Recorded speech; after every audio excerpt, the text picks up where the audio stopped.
What's up, internet? My name's Ori. Welcome back to the channel. If you're new here, hit that subscribe button. You like this video, hit that like button, hit that notification bell. You'll never miss a video. You'll never miss a stream. Today we're breaking down episode number 5 of The Amazing Race, and they headed to one of the most amazing locations we've had this season. One of the most amazing locations that I've seen on The Amazing Race in a very, very long time.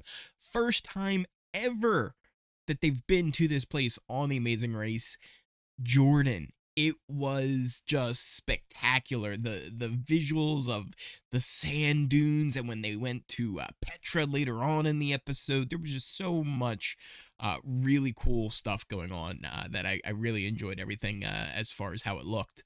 But everything started with a train ride. This alone was really cool, as all of the racers were on this train. They're riding through the deserts, and then you just see these men on horseback come riding on in. It literally looked like a scene out of Lawrence of Arabia.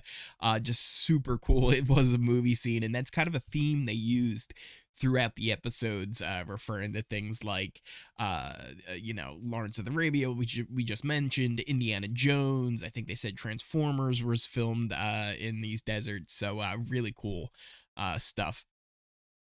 Once they got off the train, they got a clue that they then left in groups. So the brothers, Michael and Marcus, and the twins, Emily and Molly, they were the first group to leave.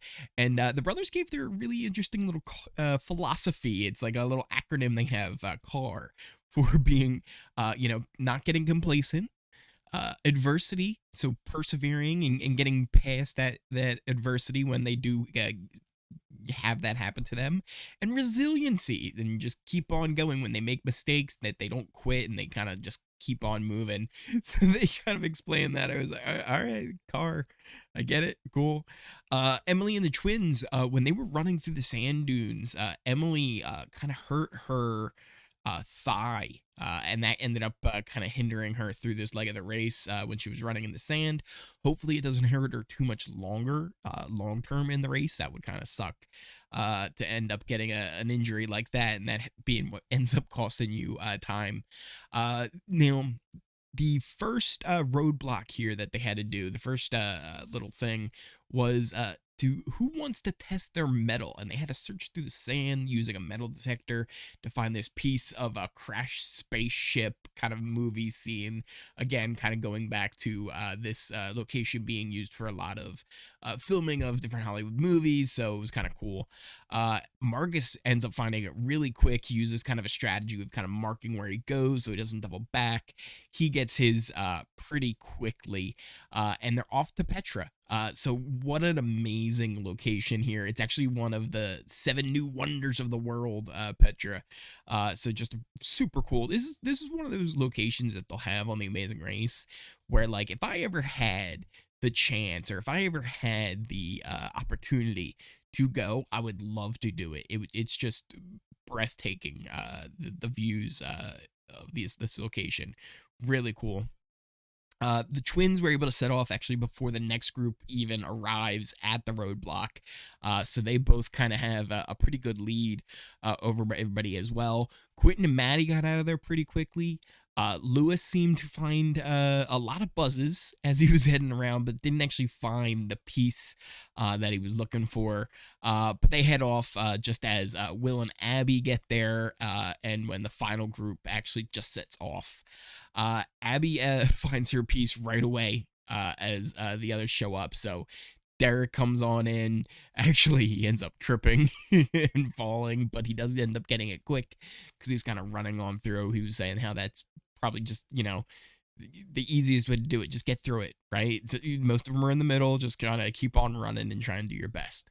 La Bamba, he finds a bunch of soda cans and beer cans in there. It's like, what do you do? He takes it and hands it in. He's like, is it an orange soda? Is this the piece that I'm looking for? David and Linton, they keep searching the outer areas, and their partners were getting really frustrated. And I don't know, it kind of was frustrating for me as a fan to watch Shrek get annoyed by her dad not doing well in this roadblock, because when they were like, oh, who wants to do it? And she's like, you do. And she's like turned it down, and she wanted to quit last episode pretty much. So her saying like, oh, I could do better than this, like, I don't know.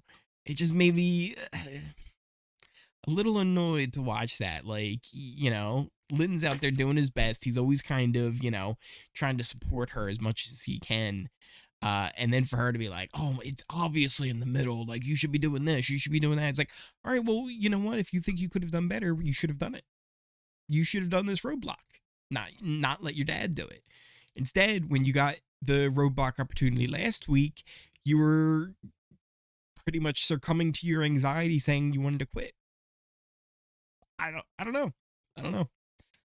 Anyway, that takes us to the detour, because some teams ended up getting to the Petra site, and they have the options between the camels, caravan, or the palace puzzle. The camels, you had to carry a bunch of hay bales, some water, and kind of fill up this big bucket, as well as 3 water pots. So it was kind of your typical endurance kind of physical competition. And then the palace puzzle was a puzzle slide, so it was kind of like what Petra was supposed to look like years ago, kind of like what the artist rendering of it would be. So you had to kind of slide that. Almost everybody chose that one. The brothers end up going with the camels, and they quickly regret it. With the heat of the desert, they were dying. Like they were like, this is really hard. They actually later went on to say like they didn't realize how difficult it would be, but like that's like race 101. Like if one of the things is a mental competition, like a puzzle or something like that, the other one's going to be more of a physical competition. Like that just seems like an obvious thing. Like that's what it's not going to be, oh, it's a puzzle and then the other one's easier. Like that, that one's going to be physical, and so I don't know. To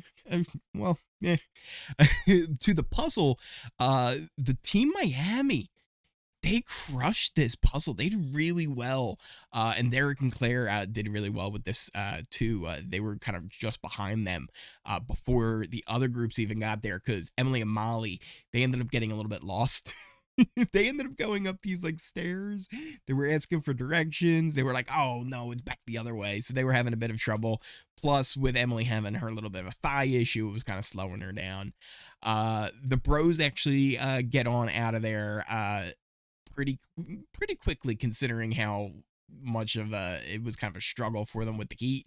But they, they're athletic guys. They got through, not too bad, but it did cost them some time. Team Miami actually wins this leg of the race because they got out of that puzzle so quickly. Then it was Derek and Claire right behind them. What was funny with this, though, was Claire was running and she fell, scraped up her knee real bad. And they're like, oh, somebody help Claire. Claire, you okay? She's like, I'm fine. But I noticed it earlier in one of her kind of like recaps, like when they were doing their little like, oh, talking about whatever the roadblock was or the detour, and they're kind of just sitting there talking. I noticed her knee was all scraped up. I was like, when's that going to happen? So that happened right as they were headed for the mat. The brothers, Marcus and Michael, they ended up coming in 3rd. Abby and Will in 4th. The twins, because of kind of that sidetrack, they ended up coming in 5th. The cheerleaders, Quentin and Maddie, they ended up coming in 6th, but they did a pretty good job overall. Now, David and Aubrey, they were struggling with the puzzle. They were not having a really good time with it. They didn't even realize that it was Petra. So they're sitting in front of Petra, right? And they're like, do we have a reference? Like, how are we supposed to do this if we don't even know what it's supposed to look like? They were having a really hard time with it. But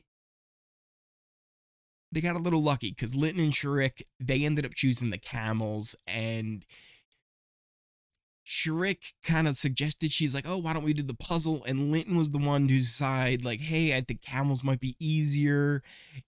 Shurik, you know what? Like, you had the opportunity to kind of stand up for yourself here and, like, be, assertive and say, like, no, I think the puzzle's going to be easier because of the heat and stuff like that. And it really ended up costing them. They ended up coming in last place. David and Aubrey ended up coming in 7th, so just in time. And yeah, the big mistakes from them. And it almost, again, it feels like if Shrek had more confidence in herself, maybe they would have still been in the race. Possibly they could have been sticking around for at least another week. And I don't know. Speaking of next week, it does look interesting because the preview has it looking like it's going to be a pretty hard leg overall. There's a pronunciation task because I assume they're trying to pronounce Arabic words, so they'll probably have to learn some Arabic. I assume they're building some kind of thing as well. There was like kind of a shelving unit, but it was like, you know, like literally with the nails and stuff like that. So those tasks end up being a little hard as well.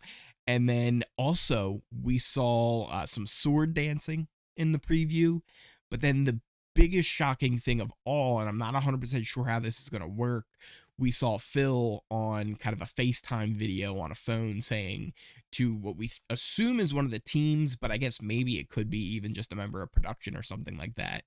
But it said that they received a positive COVID test.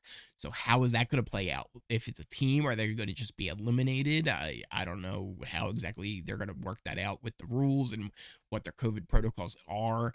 But that would be really a shame if somebody ended up having to leave because of that. But also, that's the world we live in now. So yeah, what do you guys think of the episode? I really liked this one a lot. I thought the visual was really cool. There was some drama there with them choosing like the wrong puzzles. Overall, very, very good episode. Very good episode. Excited for next week. Now, we do also have The Mole, which is going to be coming out. It was this morning as you're watching this video. The final 2 episodes of The Mole should be out already. I'll be watching that, doing a recap and kind of review of all of those episodes, plus all the other ones, just kind of doing a whole season because it is the final episode where we will find out who the mole is. If you haven't watched The Mole yet, I highly recommend it. Also, if you are new here, hit that subscribe button if you like this video. If you made it all the way to the end of this video, smash that like button and hit that notification bell so you never miss a video, you never miss a stream. There are links to all my socials down below for the Discord, my Twitter, my Twitch. So I do want to kind of get some of the Twitch streams back up and running as well. Probably this week. I know I've been saying it, but probably this week I'm going to get that going. Also have some ideas for Halloween streams because I think that falls on a Monday. So we could do that as well. And I even have a bit of an idea for a Halloween costume. We'll see how it all turns out. But I just want to thank you guys all so much for watching. I hope you enjoyed, and I will see you next time.